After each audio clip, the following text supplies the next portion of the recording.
تیسرا شخص جو عرش الہی کا سایہ پائے گا، وَرَجُلٌ قَلْبُهُ مُعَلَّقٌ فِي الْمَسَاجِدِ، وہ آدمی جس کا دل مسجدوں کے ساتھ لٹکا ہوا ہے، مسجد کے ساتھ وابستہ ہے، ایک نماز پڑھتا ہے تو دوسری نماز کے انتظار میں بیٹھ جاتا ہے۔ حضرت عبداللہ ابن مسعود رضی اللہ تعالی عنہ رہتے ہی مسجد میں تھے۔ حضور فرمایا کچھ لوگ مسجدوں کی میخیں ہوتی ہیں، جب بھی دیکھو مسجد میں ملیں گے، ڈھونڈو تو مسجد میں ملیں گے، جب بھی فارغ ٹائم ملا فوراً مسجد میں آ گئے۔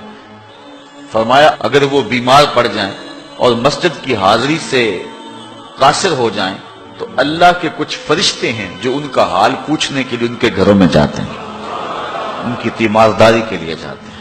حکم ہے بازار میں دیر سے جاؤ اور جلدی واپس آ جاؤ، مسجد میں جلدی جاؤ اور دیر سے واپس آ جاؤ۔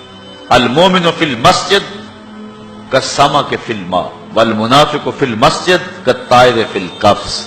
مومن مسجد میں اس طرح ہوتا ہے جس طرح پانی کے اندر مچھلی ہوتی ہے، اور منافق مسجد میں اس طرح ہوتا ہے جس طرح پنجرے کے اندر پرندہ پھنسا ہوا ہوتا ہے، کبھی مجبوراً آنا پڑ گیا تو جس طرح پھڑ پڑا رہا ہے کہ بہت جلدی نکلنا ملے مجھے، اس طرح منافق کا جی مسجد میں نہیں لگتا۔ مسجد میں جلدی آؤ اور دیر سے واپس جاؤ، لیکن ہم نے اپنے طرز زندگی کو الٹ بنا لیا ہوا ہے۔ بازار میں آدھے گھنٹے کے لیے جائیں تو 5 گھنٹے لگ جاتے ہیں، مسجد میں جاتے ہیں ہم صرف آخری وقت میں اور کوشش کرتے ہیں کہ سب سے پہلے واپس آ جائیں۔ مجھے ویسے بڑی حیرت ہوتی ہے جب نماز ختم ہو یا جمعۃ المبارک یا کوئی اور ایسا، تو جو دروازے کے اوپر رش ہوتا ہے ہر بندے کی کوشش ہوتی ہے کہ میں جلدی نکل جاؤں، حالانکہ جتنی دیر تک مسجد میں بیٹھیں گے، جتنی دیر تک مسجد میں رکیں گے، اتنی برکتیں اترتی رہیں گی۔ بہترین لمحے وہی ہیں جو اللہ کے گھر میں گزر گئے۔ خیر الاماکن، بہترین جگہیں اللہ کے گھر ہیں۔ مسجد کی آبادی اور مسجد کی ستھرائی اور صفائی اور مسجد کی تعمیر و تزئین کے لیے جو لوگ وابستہ ہوتے ہیں بہت بابرکت لوگ ہیں۔ حضور نے فرمایا من بنا للہ مسجدا بنى اللہ لہ بیتا فی الجنہ، جس نے اللہ کی مسجد بنائی اللہ اس کے لیے جنت میں گھر بنا دیتا ہے۔ کتنی بڑی سعادت ہے اس شخص کے لیے جو اللہ کے گھر کو تعمیر کرتا ہے۔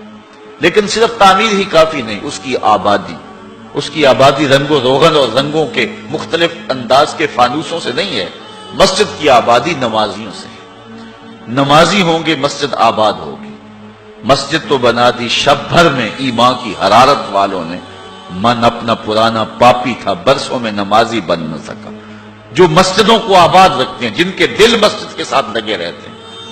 ایک بوڑھی خاتون تھی، وہ مسجد نبوی میں صفائی کیا کرتی تھی۔ ایک دن حضور نے فرمایا کتنے دن ہو گئے ہیں میں اس بوڑھی خاتون کو دیکھ نہیں رہا۔ صحابہ نے عرض کی حضور وہ تو فوت ہو گئی ہے۔ تو فرمایا کہ تم نے مجھے بتایا نہیں؟ عرض کی حضور آپ مصروف ہیں کار نبوت میں، ہم نے سوچا کہ ایک عام سی خاتون ہے، ہم نے اس کا جنازہ پڑھا اور اس کی تدفین کر دی اور آپ کو نہیں بتایا۔ حضور فرمایا تم نے اس کو عام سمجھا ہے جو اللہ کے گھر کی صفائی کیا کرتی تھی؟ فرمایا مجھے بتاؤ اس کی قبر کہاں ہے؟ صحابہ کو حضور نے ساتھ لیا اور اس کی قبر پر پہنچے اور وہاں جا کے حضور نے دعا مانگی۔ جو اللہ کے گھر کو صاف کرتی ہے اور اللہ کے گھر کی صفائی کرتی ہے، حضور علیہ السلام فرمایا وہ عام نہیں ہے، وہ سعادت مند خاتون ہے جس کو یہ سعادت نصیب ہوئی، یہ دولت نصیب ہوئی کہ اللہ کے گھر کو صاف کرتی ہے۔ تو فرمایا وَرَجُلٌ قَلْبُهُ مُعَلَّقٌ فِي الْمَسَاجِدِ، وہ آدمی جس کا دل مسجدوں میں لٹکا ہوا رہتا ہے، ایک نماز کے بعد دوسری نماز کا انتظار کرتے ہیں۔